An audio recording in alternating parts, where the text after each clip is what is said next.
Je m'appelle Dominique Forget, je suis chargée de programme en éducation à la citoyenneté mondiale au Carrefour de Solidarité internationale et je suis aussi co-directrice de l'organisme.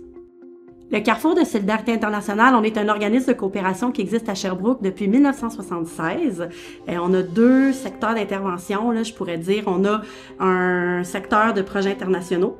Donc, on a des partenaires à l'étranger avec lesquels on fait des projets de développement des communautés sur toutes sortes de sujets. Puis, on a un secteur d'éducation à la citoyenneté mondiale, donc d'éducation ici, là, dans la région de l'Estrie.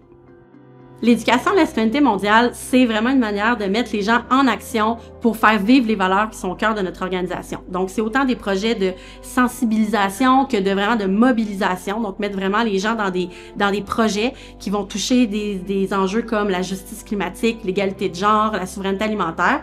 Puis, ça prend souvent la forme d'activités très participatives, souvent aussi avec des jeunes là, dans les écoles secondaires. La simulation de l'Assemblée générale des Nations unies, c'est un projet fort dans notre secteur d'éducation au CSI. Ça fait 27 ans que ça existe. C'est vraiment un de nos projets forts, un de nos projets chouchous en éducation de la citoyenneté mondiale.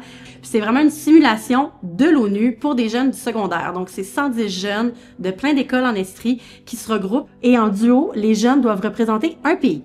Les délégations vont être formées pour d'abord en apprendre plus sur leur pays, mais aussi pour débattre d'un enjeu international qui est à l'ordre du jour. Ces délégations-là vont devoir débattre, délibérer, puis proposer des solutions là, pour régler cet enjeu-là. Donc, c'est un projet là, qui réunit vraiment beaucoup de gens. Je m'appelle Molly Dalpé, je suis une enseignante d'histoire de 3 et 5 en histoire à l'école Lebert de Sherbrooke, puis c'est notre 9e participation à la simulation de l'ONU. Donc, on a environ 15 à 16 élèves qui s'intéressent à la politique internationale. C'est des élèves de l'Université de Sherbrooke en sciences appliquées qui viennent former les élèves sur les différentes thématiques de l'ONU. Puis ensuite, les élèves viennent en classe et on leur donne des formations, là, puis on les aide dans leur recherche sur la thématique choisie. La simulation, ça nous permet vraiment d'outiller les jeunes pour qu'ils et elles deviennent des citoyens, citoyennes plus engagés, que ce soit par la manière dont on va chercher de l'information fiable. Ça a un impact sur la manière dont on peut s'engager, mais ça permet aussi de créer des liens entre des jeunes de différentes écoles, des jeunes qui ont envie de prendre la parole puis de s'impliquer. Puis là, ils voient qu'il y a 109 autres jeunes dans leur région qui ont la même envie qu'eux.